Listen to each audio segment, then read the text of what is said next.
Está con nosotros el doctor Francisco Bernate, presidente del Colegio de Abogados Penalistas de Colombia. Doctor Bernate, gracias por acompañarnos. Buenos días.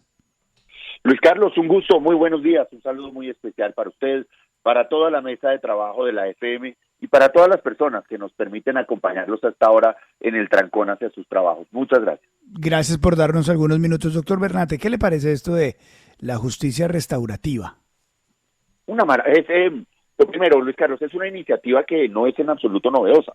De hecho, en Colombia hasta el año 2004 existía esta figura y mira que yo estaba oyendo todo el debate desde las 5 de la mañana y creo que todos estamos de acuerdo en que se puede hacer la justicia restaurativa cuando no haya delitos de violencia. Y así ha sido siempre en Colombia, para todos los delitos contra el patrimonio económico, excepto el hurto calificado y la extorsión. Y segundo, no se puede acudir a la justicia restaurativa cuando la persona haya acudido a esta vía dentro de los 5 años anteriores. Nosotros tuvimos esa figura durante mucho tiempo, hasta el año 2004, y se llamaba indemnización integral. Y en parte sí, propende por liberar personas de la cárcel, aunque estamos hablando de tipologías delictivas que en principio no tienen restricción de la libertad. De lo que se trata realmente es de descongestionar a la justicia, de que la víctima tenga una respuesta pronta a su caso, una respuesta satisfactoria a su caso, y que la justicia pueda enfocarse en los casos más graves. En el año 2004, desafortunadamente, desapareció la indemnización integral y hoy en día casos de asuntos que podrían resolverse por otra vía, donde alguien rompió una ventana, un accidente de tránsito, robaron una plata sin violencia, pues tiene la víctima que esperar 8 y 10 años a que el proceso se pueda tramitar, cuando antes, y ahora en esta nueva propuesta, lo sientan el uno frente al otro y les dicen, pónganse de acuerdo, la víctima se siente reparada, se resuelve el asunto, el señor no puede volver a reparar en los 5 años y los ciudadanos que están esperando justicia tienen una justicia más eficiente. Por eso es una excelente propuesta que se reviva esta figura que, insisto, ya ha existido entre nosotros. O sea, esto es revivir algo que ya existía, ¿no? Correcto. ¿Es que se amplíe de alguna No. manera mayor? No, correcto. Existía desde 1987, en el Código de 1987, en el del 91, en el del 2000 y en el del 2004 decidieron acabarlo, con un punto adicional, Luis Carlos, y es este. Inclusive suena un poco raro sentar a víctima y a victimario, y algún oyente lo refería, pero es algo muy normal, los citan a los dos y dicen, bueno, pónganse de acuerdo. Pero en el mundo real, y Darcy lo ponían como ejemplo esta mañana, pues las personas a veces sienten una inmensa afectación. El ejemplo que ella ponía es que me robaron por el perro. No es lo que vale el perro, 5 o 6 millones, sino es que esto tiene otra connotación. Entonces, cuando no se podían poner de acuerdo, se nombraba a una tercera persona imparcial que fijaba un precio, la persona lo consignaba y se terminaba el proceso. ¿De qué se trata? Bernate, de descongestionar la justicia. Yo entiendo esto teóricamente, y ustedes los teóricos también pues tienen su manera de defenderlo. Con un profesor sería imposible para mí entablar una conversación sobre lo que significa la profundidad de esta norma. Pero me asalta la duda lógica. Nunca había escuchado yo que sentaran a alguien con el ladrón después de robarle del celular para que lo restaure. ¿Cómo es eso? Nunca. O sea, digo, en la historia reciente no conozco el primer caso. De pronto yo estaba en otro planeta, pero sentémonos con el ladrón porque el ladrón te robó el celular, él te va a comprar uno nuevo y te va a pagar la factura 6 meses. Eso nunca, doctor Bernate. Y ese sí es el ejemplo del ministro hoy. Sí, ese sí es el ejemplo. Vamos a poner una primera limitante, y es que el robo del celular no pudo haber mediado violencia, ¿ok? Este es el caso, por ejemplo, de un cosquilleo en el Transmilenio, este es el caso donde yo lo dejé en el salón y alguien se lo llevó. La violencia impide que se acuda a esto, ¿vale? Si es atraco, no puede aplicar. Lo que hacen es sentarnos y decir, bueno, ¿se recuperó el celular o no? Entonces, señor, usted lo va a reparar. ¿Cuánto cuesta el celular? 5 millones de pesos. La información, el que no la haya podido usar, ¿cuántos son sus perjuicios? Tanto. Perfecto, se lo repara y quedó ahí. La idea de que además queden vinculados y que usted me va a pagar, como decía Darcy, el plan del celular, o que me va a mandar los bultos del cachorro y quedo yo colgado porque el señor se atrasó en la cuota. Pues no, normalmente lo que se hace es una reparación, y sí se usaba mucho y en la justicia servía muchísimo para descongestionar, porque un fiscal hoy tiene 2.000 procesos a cargo, de los cuales muchos se podrían sacar por esta vía. Repito, solo puedes hacer uso de esta figura una vez en 5 años, entonces tampoco estimula la reincidencia, no quedan las anotaciones penales, pero lo que permite es que haya una justicia pronta, humana, que la víctima sea reparada en casos, como lo decía William temprano, menores, ¿ok? Si hay violencia, si es una extorsión, pues no se puede, pero eso es lo que se busca, que la víctima realmente pueda estar satisfecha. Doctor Bernate, buenos días, lo saluda Juan Lozano. Usted sabe con cuánta admiración y respeto yo lo escucho siempre. A mí esto me parece francamente una locura. Hola, señor ladrón, gusto saludarlo, ¿cómo me le va? Bien, señor Hurtado, hace días que no lo veía. Sí, señor ladrón, desde que me robó mi celular, ¿cómo está? Bien, gracias. Óigame, ¿qué tiene en su stock de lo que se ha robado últimamente? ¿Tendrá un iPhone 12 como el que me robó? No, hombre, ¿cómo le parece que no tengo un iPhone 12? ¿Le sirve un iPhone 13? O también le tengo un 11. ¿Usted qué opina, señor ladrón? ¿Se lo pruebo? Aquí tengo varios. A mí me parece una locura. Doctor Bernate, a mí me parece que cuando los países renuncian a que se ejerza la acción penal contra quien comete un delito, lo que termina ocurriendo es que se estimula la comisión de más delitos, que haya procesos de despenalización o que haya mecanismos de salida más rápida, pero renunciar a la acción penal en una transacción entre la víctima y el victimario en un país en el que las mafias de celulares tienen a la gente absolutamente desesperada, en el que han matado gente por el robo de celulares. Puede que a ese que está conversando no lo hayan matado, porque está conversando, está herido y se salvó, no, es que no haya habido violencia, pero esas son organizaciones violentas. Entonces, ¿no será peor el remedio que la enfermedad? ¿No estimulará más criminalidad? Bueno, don Juan, un gusto inmenso saludarlo. Gracias por sus palabras. Y debo decirle al respecto lo siguiente. Primero, esta figura no aplica en casos donde haya habido violencia. Si hubo un arma, si hubo una coacción hacia la persona, una amenaza, ya no se puede acudir a esta figura, ¿vale? No se puede. Y la justicia tendrá que actuar. Esto es para casos, insisto, en el caso de los robos, de descuidos y eso, y se usa mucho también en los accidentes de tránsito.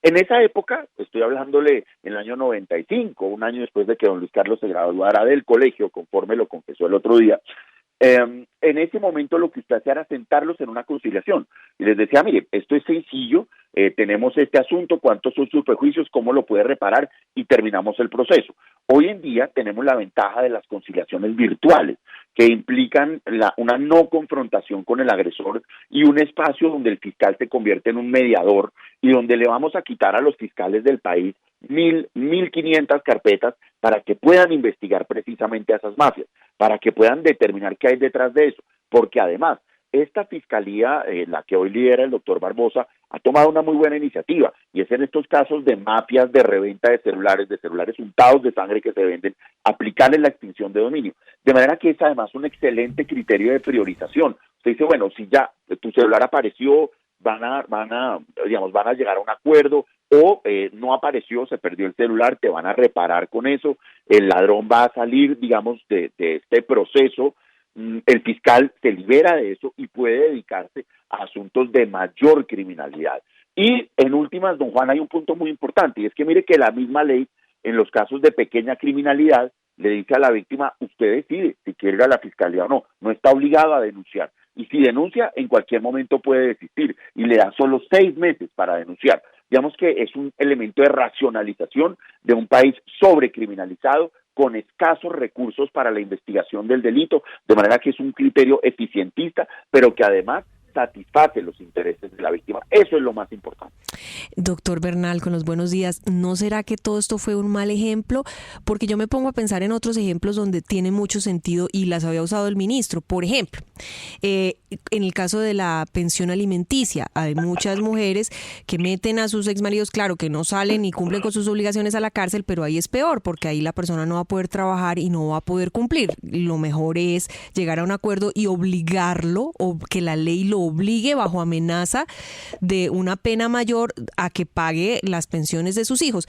Y en ese caso tiene mucho sentido. Hay casos en los que tiene sentido eso, como hay casos en los que acá decimos, no, pues es absurdo, una persona que me intimidó, que me robó, qué tal yo detrás de un tipo diciendo, oiga, no me ha pagado, no sé qué tal que él tenga datos míos de personales y venga detrás mío después a vengarse. En fin, es todo el tema que al final creo que incentivaría el delito y ¿cómo se dice? Desincentivaría.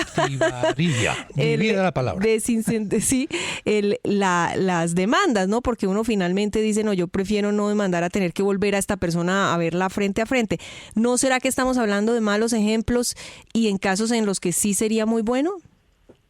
Sí, yo estoy de acuerdo, Darcy, con los buenos días, porque es que yo en los muchos años que apliqué esta figura, en mis años de juventud, uno no decía le va a pagar la mensualidad del celular de aquí en adelante. Uno decía, el problema tiene que quedar aquí precisamente para que no queden ligados de por vida. Devuélvale el celular, devuélvale los perjuicios porque esa persona no tuvo su aparato un tiempo y esto terminó acá y solo se termina el proceso cuando se haya cumplido. No puede haber como ese vínculo perpetuo que tú ponías el ejemplo, mensualmente me va a mandar el bulto del perrito porque pues estás generando un vínculo perpetuo. Pero si lo miras desde la víctima, hoy ¿qué tenemos? A mí me robaron el celular en Transmilenio, así cualquier cosa. Y entonces me toca a mí un proceso que se demora entre 8 y 10 horas para denunciar y me comienzan a citar, afortunadamente virtualmente por ahora, audiencia tras audiencia, tras audiencia, tras audiencia. A los 8 o 10 años no ha pasado nada. Entonces queda una sensación profunda de impunidad. Cosa distinta es, nos citaron a los dos, nos trataron de poner de acuerdo, el señor me reparó, el fiscal liberó esa carga, seguimos adelante. Pero vamos más allá. ¿Qué pasa cuando víctima y victimario no se pueden poner de acuerdo? Porque la víctima dice, no, es que mi celular costaba 10 millones de pesos, más la información cuesta 300 millones de pesos, que eso pasa. El fenómeno de la víctima victimizante. En ese caso, lo que teníamos en Colombia era nombrar a un tercero imparcial que decía, este es el valor, el sindicato lo consignaba y se terminaba el proceso. Lo que llamábamos la indemnización integral, que liberaba muchísima carga en accidentes de tránsito, en hurtos menores, en injuria, calumnia, estafas con agencias de turismo como la que nos acaba de contar William. Entonces eran asuntos que permitían una evacuación muy rápida de los procesos con todos los intereses satisfechos y desafortunadamente se acabó y por eso tenemos lo de hoy. Tú denuncias un atraco en Transmilenio y no pasa nada, no pasa nada. Es claro, es mucho mejor eso. Es claro, doctor Bernate, que usted está muy de acuerdo con la medida y nosotros estamos aprendiendo mucho de los antecedentes de la misma, pero tiene riesgos de revictimización. Es que sentar al delincuente delante de la víctima a que el juez le pregunte la dirección de la víctima, el teléfono de la víctima, la ubicación, casi que hasta las rutinas de la víctima, ¿no es poner en un riesgo mayor a quien resultó afectado por un robo menor? Sí, William, con los muy buenos días. ¿Cómo se matiza ese riesgo? La legislación establece que la víctima se puede ubicar o se puede notificar, ya sea a través de su apoderado o el fiscal es el abogado de la víctima. Entonces uno no ponía los datos de citación de la víctima y demás, no solamente para evitar una revictimización, sino que precisamente se ensañaran con ella.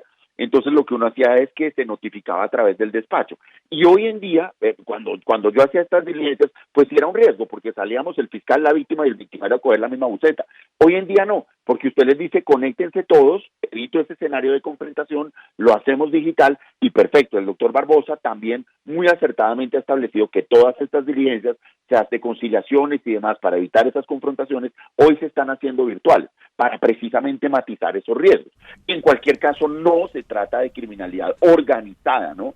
Si ya es una banda de ladrones de carros o de celulares o de apartamentos, pues este no es el mecanismo, al contrario, un fiscal va a tener más tiempo para poder investigar esos grandes escenarios de criminalidad en vez de estar, insisto, 5, 6 o 10 años trasegando, por ejemplo, por un accidente de tránsito donde hay una persona que sufrió una lesión menor. Sí, doctor Bernate, pero yo quiero preguntarle, está claro que la propuesta sí tiene unos beneficios importantes en términos de desgaste judicial, incluso de la crisis carcelaria, pero yo quiero preguntarle en la práctica cómo se garantiza que un ladrón que justamente está pues ejerciendo esas prácticas porque entre otras posibilidades seguramente no tiene recursos, va a pagar un celular a una persona a la que robó, y eso cómo se materializa, porque está muy bien que entonces se trate de reducir los términos y que en 10 años sí pase algo y que pueda haber un beneficio para el victimario y para la víctima y un acuerdo, pero en la práctica ¿es posible que un ladrón le pague el celular y le pague el plan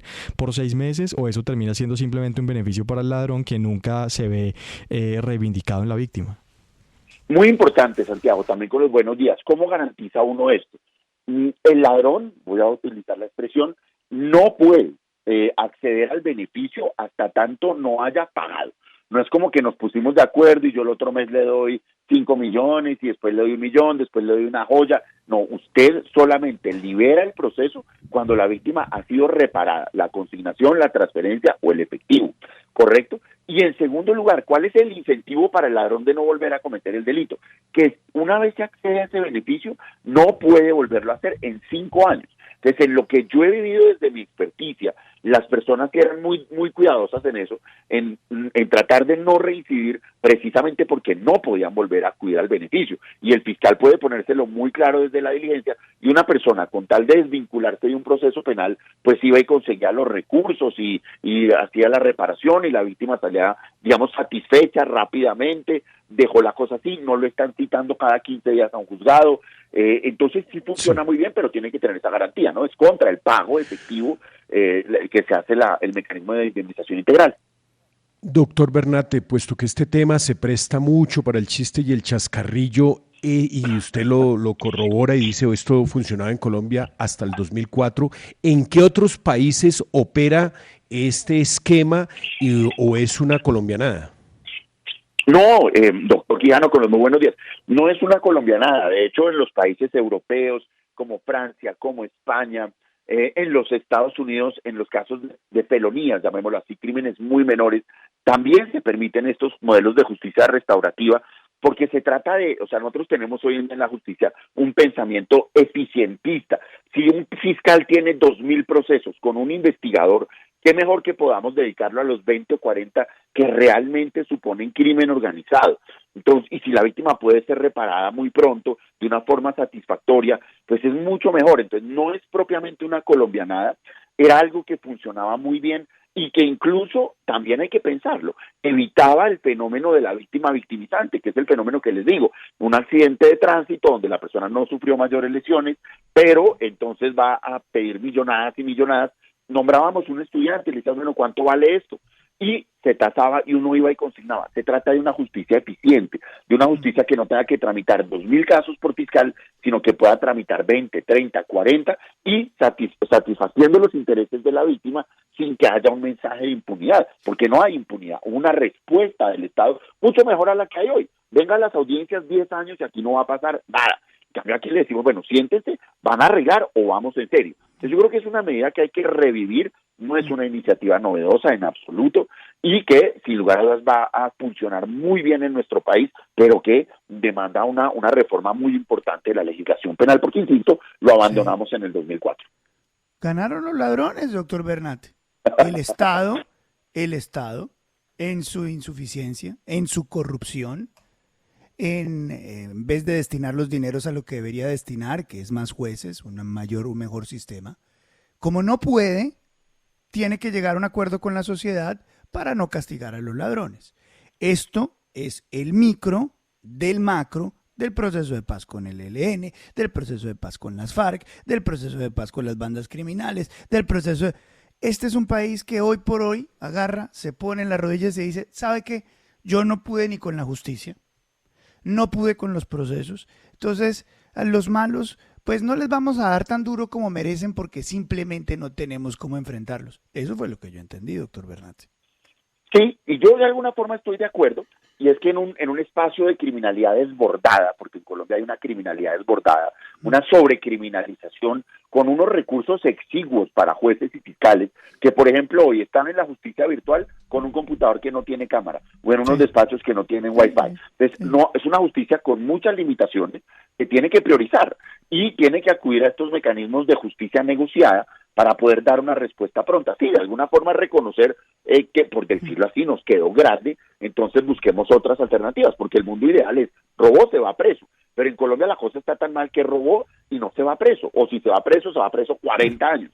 Entonces, creo que es un punto medio donde decimos, pues, que sea el menor de los males posibles para todos y la mejor de las soluciones frente a un drama humano como es el delito. Entendido. Esa última parte es la gran conclusión para quien habla. Doctor Bernate, como siempre, es un placer tenerlo acá en los micrófonos de la FM. Aprendimos mucho hoy, muy amable, muy gentil. Como siempre, el placer es mío, una feliz mañana y muchas gracias por tenerme acá.